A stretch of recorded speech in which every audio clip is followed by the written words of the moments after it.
जय स्वामीनारायण दास ना दास बनाओ सोजी। गुणातीतोक्षर ब्रह्म भगवान पुरुषोत्तम जनो जानन निधम सत्यम मुच्यते भवबंधनात्। अर्थात जो मनुष्य गुणातीतानंद स्वामी यानी अक्षर ब्रह्म और भगवान स्वामीनारायण यानी पुरुषोत्तम, इन दोनों का सच्चा ज्ञान रखता है, वह जन्म मरण के बंधनों से मुक्त हो जाता है। भगवान स्वामीनारायण का प्रागट्य गुणातीत संत के द्वारा इस धरातल पर आज भी अखंड है, और जो भी मनुष्य इस सनातन दिव्य तत्व अक्षर और पुरुषोत्तम का ज्ञान और उनका संबंध प्राप्त कर लेता है, वह भी स्वयं परम दिव्य भाव का अधिकारी बन जाता है। अनादि मूढ़ अक्षर मूर्ति श्री गुणातीतानंद स्वामी जी स्वयं श्री हरि का अक्षरधाम थे, जिसमें श्री हरि अखंड निवास करते हैं। जय जय जय जय जय गुणातीतानंद, जय जय अनादि। गुणातीतानंद स्वामी जी की आध्यात्मिक प्रतिभा ही ऐसी थी कि उनके दर्शन मात्र से हजारों को परम शांति और प्रगट प्रभु प्राप्ति का सहज अनुभव होता था। अनंत जीवों के कल्याण हेतु वे निरंतर विचरण करते रहे। कितनों को पशु जैसे जीवन में से मनुष्य और मनुष्य से भक्त बनाकर मनुष्य जीवन की सार्थकता दृढ़ करवाई, और जो दृढ़ निष्ठा से उनका सत्संग करते हैं, उनके हृदय को भगवत भाव से भर देते और ऐसा जीवन जीने की प्रेरणा देते जो मन बुद्धि से परे है। जूनागढ़ में उन्होंने कथा वार्ता का ऐसा महायज्ञ प्रारंभ किया जो कभी समाप्त न होने वाला था। उन्होंने अनेक आत्माओं के भीतर अहंकार, ईर्ष्या, मान, अपमान, इन सभी कांटों को केवल अपने उपदेश, प्रेम और दिव्य दृष्टि से निकाल दिया और सच्ची भगवत निष्ठ और स्वरूपनिष्ठ समाज का निर्माण किया। उनके शिष्य ब्रह्म स्वरूप प्रागजी भक्त, ब्रह्म स्वरूप जागा भक्त और ब्रह्म स्वरूप कृष्ण जी अदा, इन सभी ने ब्राह्मी स्थिति प्राप्त कर गुणातीतानंद स्वामी के हृदय में स्थान पाया। स्वामी जी ने ऐसे समर्पित ब्रह्मज्ञानी 200 भक्तों की एक अद्भुत फौज खड़ी की थी, जिनके जीवन में केवल और केवल स्वामी का वचन ही जीवन था। स्वामी स्वयं कहते थे, हमारा जीव एक एक नु कल्याण कर से। गुणातीतानंद स्वामी जी कहते थे, गुण गावाથી जीव ब्रह्मरूप થઈ જાય છે। यह वचन जिनके जीवन में प्रत्यक्ष साकार था, वे थे पवित्र पार्षद केशव भगत, जिन पर स्वामी का अखंड राजीपा था। जूनागढ़ गुजरात के सौराष्ट्र क्षेत्र में बसा हुआ शहर है, जहां गिरनार पर्वत की श्रृंखला दैदीप्यमान है। कड़ाके की ठंड पड़ रही थी। गुणातीतानंद स्वामी जी सुबह ब्रह्मज्ञान की गोष्ठी कर रहे थे। सभी संत और सेवक स्वामी के संदेश लेकर गांव-गांव विचरण को जाते थे। उसी समय बाल मुकुंद स्वामी जी गुणातीतानंद स्वामी के दर्शन कर विचरण की आज्ञा लेने आते हैं। स्वामी जी, जय स्वामीनारायण। यदि आप आज्ञा दे तो हम विचरण हेतु जा रहे थे। क्या कोई सेवक होगा जो हमारे साथ जा सके? हाँ, अवश्य विचरण में पधारिए। अभी सेवक तो संतों के साथ गए हुए हैं, पर यह केशव भगत है। आप चाहें तो इन्हें साथ ले जा सकते हैं, पर यह सीधा साधा सेवक है। संतों की सेवा कैसे करनी है, इसको इसकी समझ नहीं है। बुद्धि से तो बैल जैसा है और व्यवहार से गधे जैसा। ऐसा सेवक भला क्या काम का? स्वामी जी, सेवक के बिना विचरण में कठिनाई होगी। यदि कोई और नहीं है तो केशव भगत को ही साथ ले जाते हैं। ठीक है, आप केशव भगत को अपने साथ ले जाइए। जी स्वामी जी। चलो केशव भगत, हमें विचरण पर जाना है। हाँ स्वामी जी।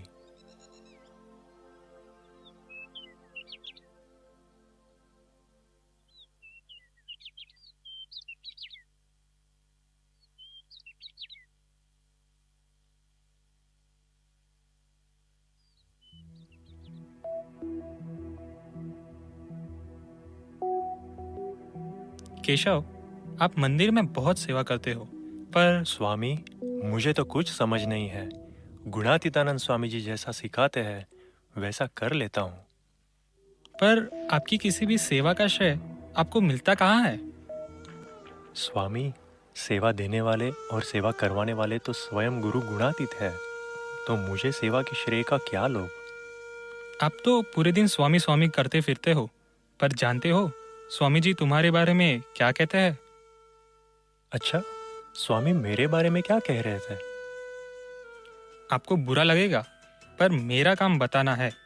स्वामी अभी थोड़ी देर पहले बाल मुकुंद स्वामी से कह रहे थे, केशव तो बुद्धि से बैल है और व्यवहार में तो पूरा गधा, इसे सेवा करनी ही नहीं आती। अब सोचो, इतनी सेवा करने के बाद भी तुम्हारा कोई सम्मान नहीं है और तुम फिर भी स्वामी स्वामी करते रहते हो।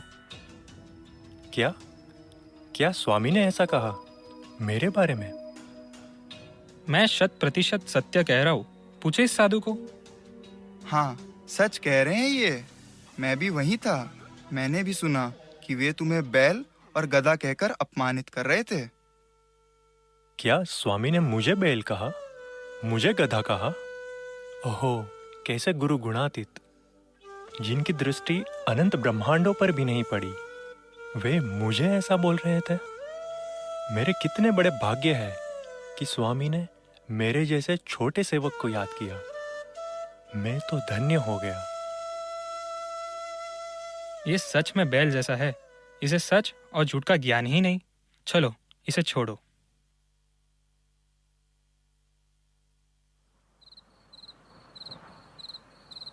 संतो, थोड़ा तेज चलना, हमें रात होने से पहले जंगल से बाहर निकलना है। जी स्वामी।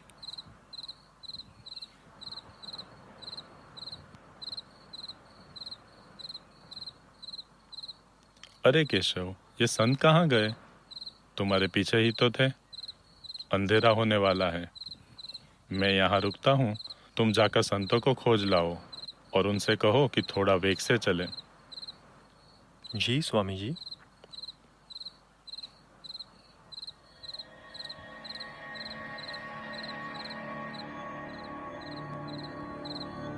अरे केशव आ गया, छुपाओ ये सब।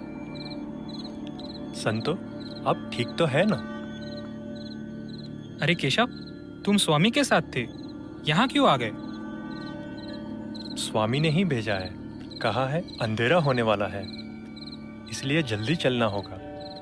आप चिंता ना करें, आप थक जाएंगे तो मैं आपके पैर दबा दूंगा और गर्म पानी करके आपको नहला भी दूंगा। नहीं नहीं, ऐसा नहीं। तुम हमारा पीछा मत करो और ध्यान से सुनो। यदि तुमने हमारी कोई भी बात स्वामी को बताई तो हमसे बुरा कोई नहीं होगा। तुमने देखा, केशव ने हमें पंचवर्तमान का लोप करते देख लिया। अगर वो स्वामी को बता देगा तो हमारी खैर नहीं। चिंता मत करो, उस केशव को तो मैं ऐसे चिमटे में दबा कर रखूंगा जैसे कोई सांप को पकड़ के रखता है। उसे इतना परेशान करूंगा कि वो डर के मारे कुछ बोल ही ना पाए। हाँ, इसकी अक्ल तो ठिकाने करनी ही पड़ेगी। चलिए संतो। हाँ हाँ, आ रहे।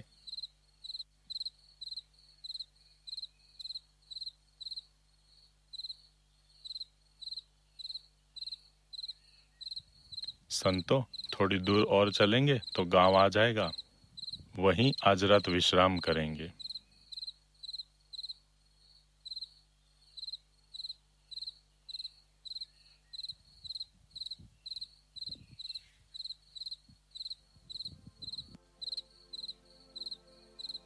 बालमुकुंद स्वामी जी सो जाते हैं।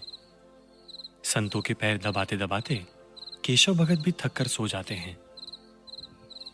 स्वामी नारायण, स्वामी नारायण, स्वामी नारायण, स्वामी नारायण, स्वामी नारायण, स्वामी नारायण, स्वामी नारायण, स्वामी।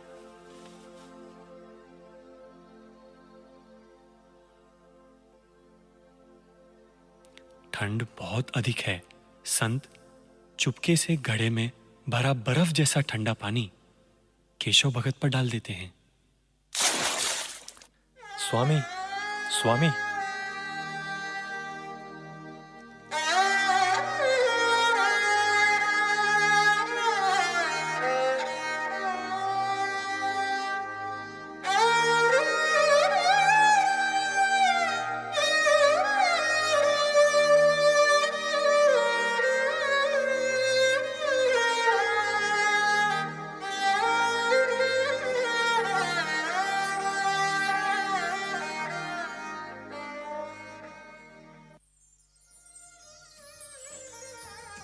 प्रकट हरि का नाम ना भुलाना, प्रकट हरि का नाम ना भुलाना, जब तक सांस है हरि गुण गाना, जब तक सांस है हरि गुण गाना।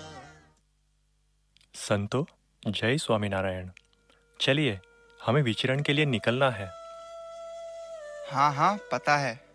विचरण के पूरे मार्ग में संतों ने द्वेष भाव से केशव भगत को तकलीफ पहुंचाई, पर उन्होंने एक बार भी शिकायत नहीं की।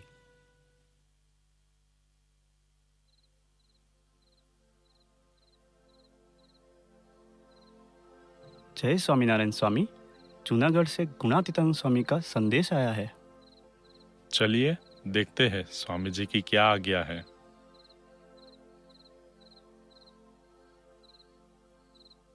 केशव, संतो, कल सुबह ही जूनागढ़ के लिए प्रयाण करेंगे। हाँ जी स्वामी जी।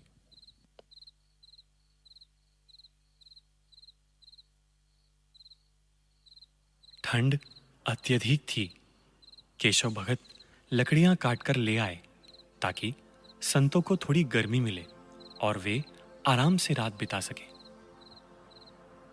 बालमुकुंद स्वामी जी सो जाते हैं। केशव भगत संतों की ओर देखते हैं, वे भी सो चुके थे, तो केशव भगत भी थककर सो जाते हैं। रात में दोनों संत जागते हैं। ठंड में कांपते हुए केशव भगत की चादर खींच लेते हैं।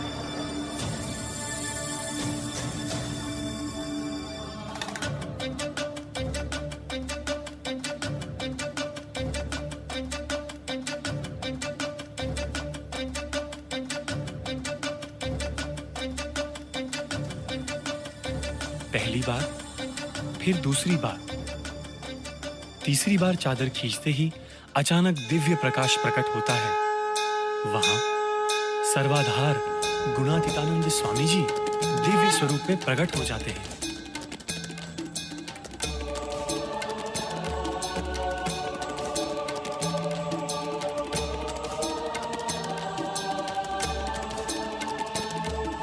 श्री जी ने दी गुरु परंपरा अखंड, श्री जीव दे आशीष अनुपम। साधु राम, यह केशव का नहीं, मेरा देह है। अरे स्वामी, आप इस समय यहाँ? स्वामी जी, यह लीला तो आप ही कर रहे हैं, कोई संत नहीं कर रहा। करता हरता तो आप ही है। स्वामी जी, ये संत तो निर्दोष है। यदि ये चादर खींचकर राजी हो रहे हैं तो मुझे इन्हें ऐसे ही राजी कर लेना है। केशव, मैं तुम्हारी निर्दोष बुद्धि रूपी भक्ति से राजी हूं। स्वामी, यदि आप राजी हो तो मुझे ऐसा आशीर्वाद दीजिए कि मैं सभी भक्तों मुक्तों में केवल आपके दर्शन कर सकूं, आपके सिवा कोई आकार ना रहे।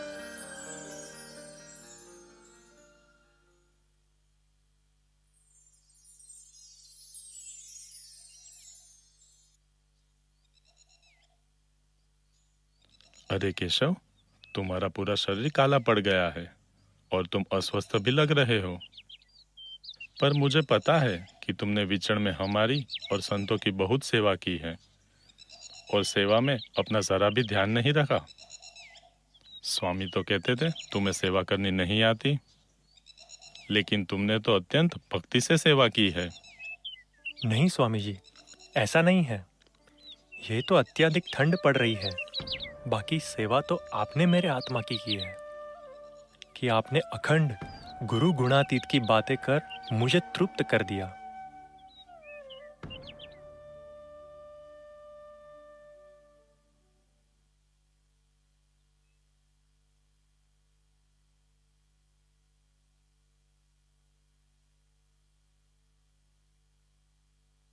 बालमुकुंद स्वामी, आप संतों और केशव के साथ विचरण से पधारे हो तो हरिभक्तों का अनुभव सुनाओ। केशव भगत ने बहुत सेवा भक्ति का लाभ लिया है, वही बताएंगे। स्वामी, मैं तो छोटा सा सेवक हूँ, मुझे कथा वार्ता बहुत समझ नहीं आती। पर हे स्वामी, बालमुकुंद स्वामी जी ने पूरे विचरण में मेरा अत्यंत ध्यान रखा। एक सच्चे माँ जैसे स्नेह से मुझे प्रभु लीला और चरित्रों का ऐसा दर्शन कराया कि आत्मा तृप्त हो गई। संतों ने भी भक्तों और ठाकुर जी की बहुत भाव से सेवा की। गुणातीतानंद स्वामी जी, सच कहूं तो मैंने आज तक ठाकुर जी की ऐसी भक्ति कभी नहीं देखी। आपने कितने पवित्र संतों का सर्जन किया है, जिनके जीवन में न देह भाव है न कोई अपेक्षा। केवल और केवल आपको राजी करने हेतु वे इतनी ठंड में विचरण कर आपका संदेश घर घर पहुंचाते रहे। धन्य है ऐसे संत भक्त जिनका अनुसंधान केवल आपको राजी करना ही है।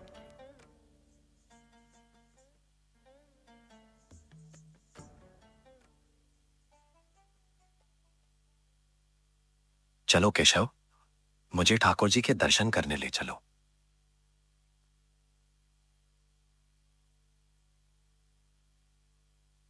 केशव, सब ठीक है ना? कोई सुख दुख की बात करनी हो तो कहो, यहां कोई नहीं है। स्वामी, आप मिले, आपने मेरे जैसे सेवक को ग्रहण किया, महाराज का योग कराया। अब क्या सुख और क्या दुख। अनंत ब्रह्मांड में मुझसे अधिक भाग्यशाली कोई नहीं। बस आपकी दृष्टि में मुझे रखना, और कुछ भी नहीं चाहिए। तुमने हमारा अभिप्राय समझकर सुहृद भाव रूपी सेवा की है। विपरीत परिस्थिति में भी तुमने केवल संतों के गुण ही देखे। मैं तुम पर राजी हूं। जाओ, आज से भगवान की मूर्ति बख्शीश में। अब कोई आकार नहीं रहेगा। आज थी क्षतिदेह अक्षरधाम सुख वर्ष। जय जय गुणातीता, जय जय। अहो, यदि केशव भगत का जीवन ऐसा था तो गुरु गुणातीत कैसे होंगे? ऐसी निरंतर गुण देखने की दृष्टि, और वह भी विपरीत परिस्थिति में, जहां किसी का ध्येय ही उसे परेशान करना हो। ऐसा जीवन तो हमारे लिए कल्पना जैसा है। आज के समय में ऐसा जीवन जी पाना असंभव प्रतीत होता है। मुझे लगता है जैसे केशव भगत के पास गुरु गुणातीत की गोद थी तो ऐसा जीवन संभव हुआ, उसी प्रकार आज भी महाराज की सनातन दिव्य चेतना अखंड हमारे साथ गुरु हरि प्रबोध जीवन स्वामी जी के रूप में है। यदि हम निष्ठा रखेंगे तो हम भी ऐसा जीवन जी सकते हैं। हां, सही कहा। केशव भगत को बल देने वाले पुरुष प्रकट थे, इसीलिए बल मिला। वैसे ही हमारे पास भी प्रकट गुरु हरि की गोद है, तो हमें भी बल अवश्य मिलेगा।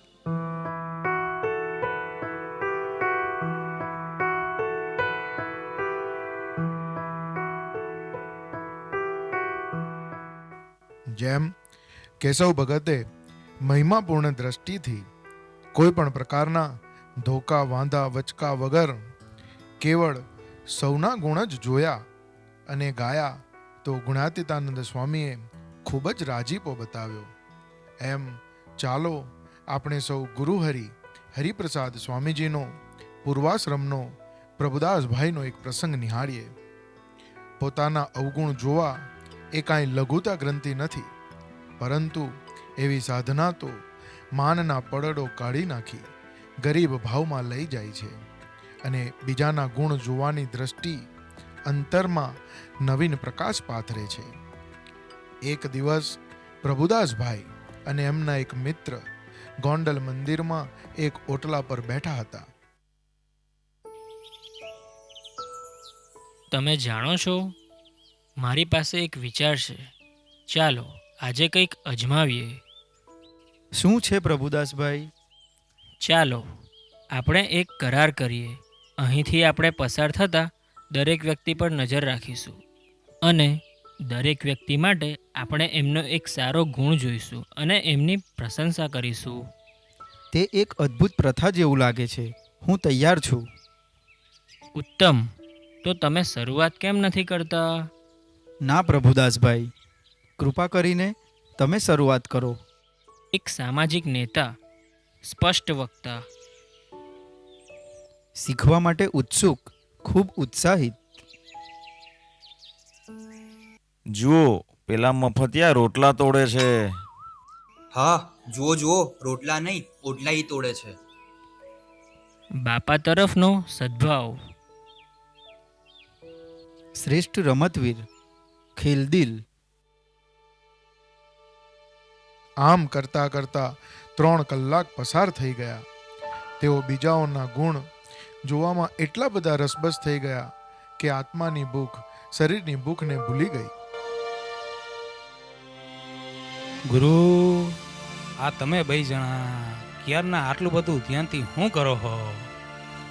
બાપા, અમે બધાના સારા ગુણ જોવાનો પ્રયાસ કરી રહ્યા છીએ. ઓહો, ગુરુ, આવી બુદ્ધિ કાયમ રાખજો. હા, આવી ગુણ ગાવાની ટેવ પાડશો તો શાસ્ત્રીજી મહારાજ રાજીના રેડ થઈ જાય. હા, પછી આપણે કાંઈ કરવાનું બાકી ના રહે. બાપાએ અદ્ભુત રાજીપાનું દર્શન કરાવ્યું. મોટા પુરુષો મુક્તો પર રાજી થવાની તક જ શોધતા હોય છે. ગુણ ગાઈને પ્રભુદાસભાઈએ બાપાને રાજી કરી લીધા. કેશવ ભગતે ગુણાતીતાનંદ સ્વામીના બળે કેવળ ગુણ જ ગાયા અને રાજીપો લીધો. પ્રભુદાસભાઈએ પણ બાપાના બળે સૌના ગુણ ગાયા અને બાપાને રાજી કરી લીધા. એમ ચાલો આપણે સૌ પ્રગટ ગુરુહરિ પ્રબુદ્ધ સ્વામીના સથવારે સૌ મુક્તોના કેવળ ગુણ જ ગાઈએ અને અંતરનો રાજીપો લઈએ. ગુણાતીતાનંદ સ્વામીની વાતમાં કહ્યું છે, ભગવાનના ભક્તના ગુણ કહેવા તેમાંથી જીવ ભ્રમરૂપ થઈ જાય ને એમાં દાખલો કાંઈ પણ ન મળે એમ કરવાનું કહ્યું. પણ ફલાણો આવો ને ફલાણો આવો એમ ભગવાનના ભક્તના દોષ ન કહેવા, ને તેનું આપણે શું કામ છે? ને કોઈને નહીં સમજાતું હોય તો વળી આગળ સમજાશે. તેની શું ઉતાવળ છે ને ક્યાં ભાગી જાય એમ છે, પણ કોઈના દોષ ન કહેવા. હરિસન્મુખ પ્રદેશના સર્વે અમરીશ ભક્તો તરફથી પ્રાર્થના કે અમે સૌ કોઈ પણ પ્રસંગે આપને કરતા હરતા માની અખંડ ગુણગ્રાહી દ્રષ્ટિ રાખી શકીએ અને આપના અંતરનો રાજીપો અખંડ મેળવી શકીએ એવો રૂડો બુદ્ધિઓ પ્રદાન કરશો. અમરીશ ભક્તોના ગુણાનુવાદ રૂપી હાર અર્પણ કરવા જઈ રહ્યા છીએ કે જેમાં અમે બધા ગુણ ગાવાની વૃત્તિ તો રાખીશું, બ્રહ્મભાવે દર્શન કરવા પ્રયત્ન પણ કરશું, પણ જ્યારે અંતરયુદ્ધ થાય, અરસપરસ ઘરમાં અને મંડળમાં દોષનું દર્શન થાય, ત્યારે પાછા વળી મહિમામાં રહીને કેવળ ગુણ જ ગ્રહણ કરીએ એવી કૃપા કરી આપશો. જય સ્વામિનારાયણ. प्रकट हरि का